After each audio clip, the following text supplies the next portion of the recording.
Nah, di sini aku mau kasih tahu caranya bayar pajak atau menyelesaikan pembayaran pajak di Google Ads ya. Pokoknya cara bayar pajak di Google Ads itu kayak gimana.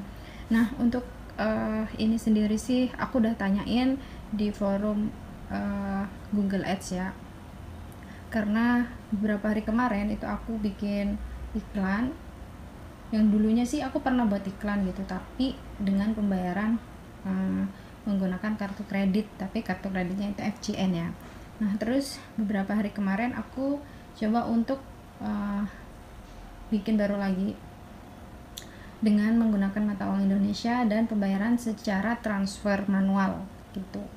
Nah, kemudian tiba-tiba setelah berhasil, setelah iklan itu berjalan dan aku nggak baca-baca berita gitu yang lain-lain, ternyata aku dapat pesan invoice pajak. Jadi di sini tuh aku dapat apa namanya? Nih faktur pajak sih. Nah, aku dapat pajak nih kayak gini. Dan ini tuh ngebuat aku bingung banget. Bingung banget. Nah, sekarang aku mau liatin. Nah, kayak gini ya. Ini kan bingung banget gitu loh, belum apa-apa udah kena pajak. Aduh, gimana ini. Nah, setelah aku tanya di forumnya ya, di situ dia bilang bahwa pembayarannya itu sudah terpotong secara otomatis ya, sudah terpotong secara otomatis. Misalnya kamu kirim atau kamu beli iklan terus kamu ngisinya itu 100.000 ya, kan itu minimal 100.000. Nah, itu nanti yang terpotong itu ini aku terpotong 9.000 sekian, 9.000 ya, 9.000 sekian ini. Adapun bayarnya ya nggak usah dibayar, itu terpotong secara otomatis. Nah gitu.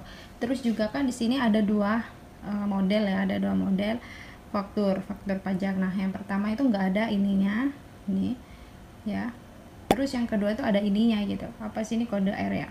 Nah, di situ juga dijelasin bahwa kalau misalnya ada kode ininya itu dikirim ke email yang berbeda gitu, maksudnya itu nanti aku tunjukin. Nah, di sini nih ada yang nanyakan gimana cara bayar pajak Google Ads. Nah, di sini dijelasin uh, nih, jika slip pemotongan pajak Anda, jadi faktur pajaknya itu tadi ya, itu tidak memiliki kode QR. QR itu kode yang itu tadi yang bisa dilihat itu ya. Anda harus mengirimkan versi cetak asli ke salah satu alamat berikut nih. Disuruh ngirim ke sini gitu loh, transfer ATM, PO Box gitu. Nih, ke sini ya. Terus jika slip pemotongan pajak Anda memiliki kode QR, Anda dapat mengirimkan versi digitalnya ke salah satu alamat email di bawah dengan baris subjek bukti potong pajak PTGI. Nah, jadi kalau misalnya ada QR-nya, ada kode QR-nya itu dikirim ke email. Jadi ke email EPS apa ini sih? Pokoknya ini kayak gini ya. Nah, karena mungkin ya karena jauh, mungkin karena aku sendiri kan di luar negeri, jadi nggak mungkin dong kirim ke Indonesia, jadi lewat email gitu. Jadi kalau ada kode QR-nya itu dikirim melalui email, pastinya melalui Gmail ya, Gmail yang kamu daftarin buat Google Ads itu, dengan bukti, dengan subjek bukti potong pajak PTGI. Terus setelah itu yang fakturnya tadi itu dilampirkan kayak gitu. Nah, ngirimnya ke ini nih, EPS strip wht@google.com. Nah, kayak gitu, udah gitu aja, kayak gitu. Nah, untuk pembuktian ya, buktinya kalau aku nanya nih, ini kan, tapi ini ada yang belum dibales ya, ada yang belum dibales pertanyaan.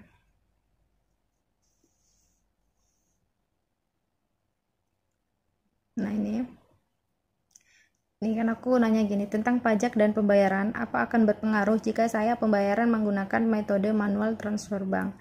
Dan untuk pajak, apa penagihan akan dipotong pas isi saldo gitu kan? Terus dia jawabnya, pajak tidak akan berpengaruh meskipun Anda menggunakan manual transfer bank.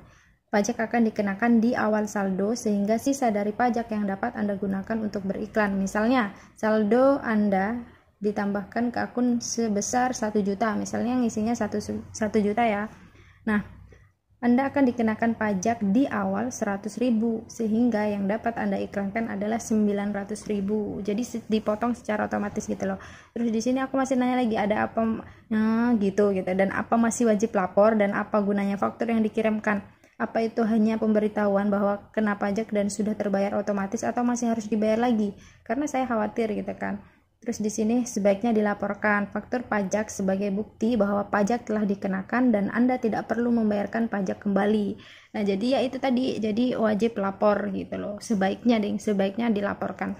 Jadi kirimkan faktur pajaknya itu ke email yang tadi ya, email yang udah aku bilang.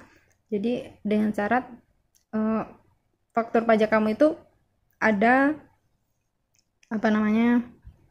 kode QR-nya. Kalau misalnya nggak ada nih, misalnya nggak ada kode QR-nya, jadi kamu harus kirim melalui pos kayak gitu sih. Insya Allah sih gitu ya. Semoga aja bisa ngejawab pertanyaan atau kebingungan kamu ya. Dan kalau misalnya ada hal yang misalnya kamu lebih tahu, kamu bisa tulis di kolom komentar. Oke, gitu aja. Semoga videonya bermanfaat. Bye bye.